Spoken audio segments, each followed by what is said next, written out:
For what purpose the gentleman from Massachusetts rises? I yield to the gentleman from California, Mr. Sherman, for 4 minutes. Gentleman from California is recognized for 4 minutes. I thank the chair. I support the bill.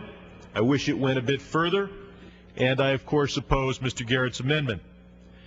First, what his amendment does is it weakens the say-on-pay provisions significantly. That's right. It weakens a provision which itself simply provides for non-binding resolutions.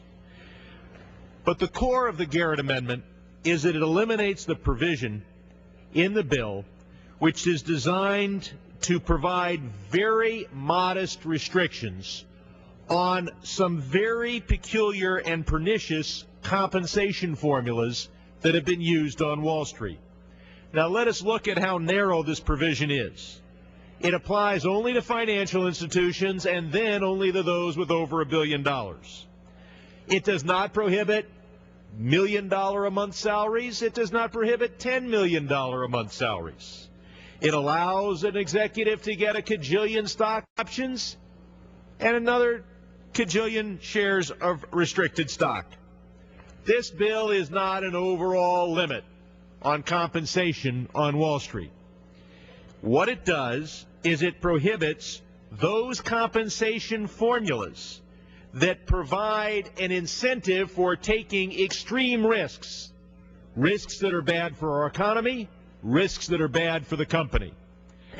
Now, the group of 30, led by Paul Volcker, found and reported there are numerous examples of misaligned incentives, of incentives that contribute to instability and cyclicality in financial markets.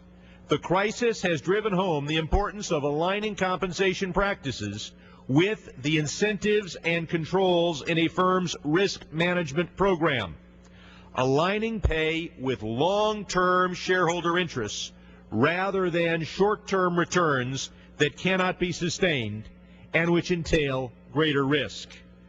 So this is a provision not designed, not intended to limit the overall level of compensation at financial institutions, not designed to prevent enormous bonuses, but the bonuses must not by themselves be designed to undermine the economy or the company.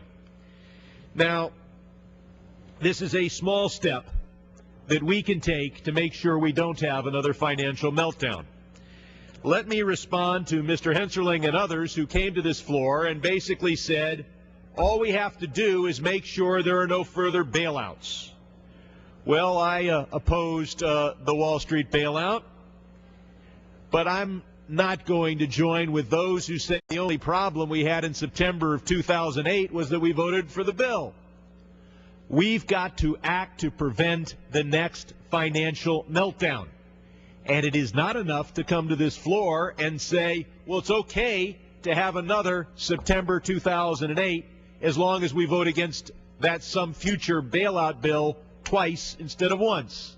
The goal is not to defeat the TARP bill. The goal is to prevent the conditions which caused so many to think that it was necessary and for all of us to recognize that we faced a great financial crisis. The way to do that is to vote down this amendment and make sure that some very peculiar, very pernicious incentive formulas are not used to cause those on Wall Street to feel that if they can only take the most enormous risk, they can maximize their compensation. I yield back. Gentleman's time has expired. Gentleman from New Jersey.